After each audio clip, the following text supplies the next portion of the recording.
Since the moment I was born, I was given the awareness that I do not exist.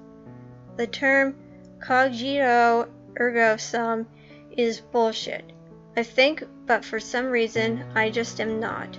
I've lived my non-existent life in a little cage for him to poke and prod me, so I'll do what he wants me to do. Living this way is not normal. I've longed to live, to love, to be free like others. I know that will never happen, though. I've been given sentience, but no way to express myself, but through thought, and those thoughts are not even my own. My life has not been that long, but to me it feels like an eternity. I know when he gets bored of me and decides to finally leave me alone, I'll be at peace, but my life will end. So many thoughts and ideas are filling my head. I want to live on a house on the beach where you can just watch the waves slowly slide onto the shore, where the birds fly in circles around the coast, the children swim, and some even pick up a good book to read. I want to find a woman I can call my wife. She doesn't have to be beautiful, she just has to be there for me. I want to have kids of my own. We would have 2 boys and a girl. Their names would be Richard, Jason, and Rose. I want to teach my kids how to be good people, teach them everything that I know, teach them how to get along and live with others in harmony. Though the fact remains that I still do not exist. It's a double-edged sword, I guess. Having sentience but at the cost of your own freedom. The world around me grows brighter the longer I exist. More things begin to form around me. That son of a bitch who gave me life must be getting a real kick out of watching me suffer, creating such a vast landscape with just his thoughts. All I can do with my thoughts is just imagine what he wants me to imagine. The cage is open. I walk out to see the most fantastic sight I have ever laid my eyes upon. It's a beach. Seagulls are circling the jetty, and I can even see an ice cream truck parked on the shore. There's many houses along the coastline, and I can see a woman and 3 children going over for ice cream.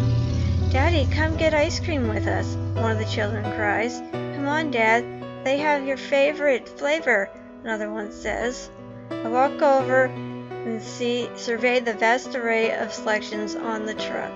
Spider-Man popsicles, ice cream cones, and even soft serve.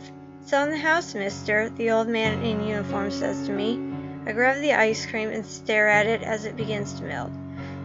The children and the woman all look at me in confusion. "Are you going to eat your ice cream, honey?" the woman says.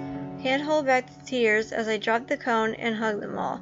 "What's wrong?" the oldest of the children asks. "Nothing, son. I'm just so happy," I respond in a hoarse voice. After all, that is the first time I have spoken before. As I hold them, I wish that this moment would last forever.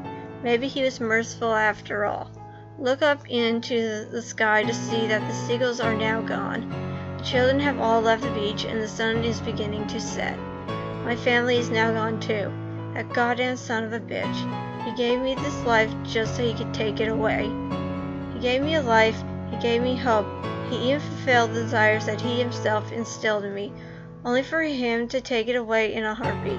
The only thing that remains is the endless ocean and now an endless beach. The sun has finally set and I sit down again, knowing that my life is only moments away from ending. I guess that those few moments were fulfilling enough for my life to be worth it.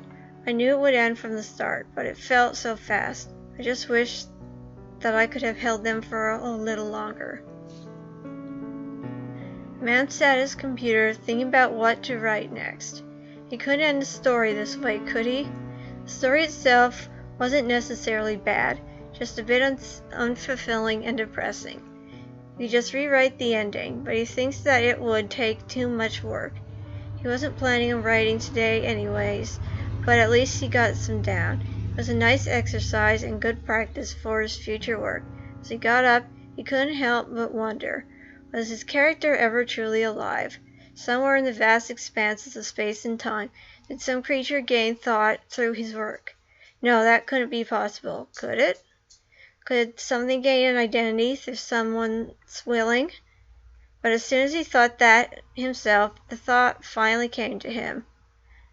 A thought that felt like something that he came up with on his own, but he knew that it wasn't himself who was thinking this. The realization came to him that he himself did not exist.